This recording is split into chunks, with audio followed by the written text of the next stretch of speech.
আজকের বাজেট নিয়ে কি বলবেন? দেখুন, যে বাজেট আজকে কেন্দ্রীয় সরকার পেশ করেছে সেটা জনবিরোধী, এটা নিয়ে কারোর কোনো সন্দেহ থাকার কথা নয়।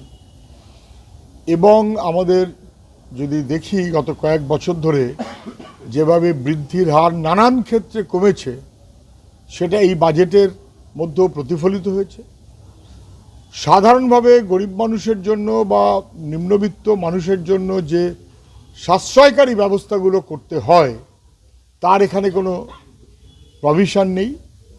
শিক্ষাসহ নানান ক্ষেত্র, গ্রামীণ কর্মসংস্থান, এসব ক্ষেত্র কার্যত সেক্ষেত্রে বাজেটে বরাদ্দ কমানো হয়েছে। প্রাইভেটাইজেশনের ব্যবস্থা ঘুরিয়ে পেঁচিয়ে নানান রকমভাবে বেসরকারিকরণ এবং তার মধ্য দিয়ে লুঠের ব্যবস্থা করার চেষ্টা করা হয়েছে, এটা নিয়ে কারোর কোনো সন্দেহ থাকতে পারে না।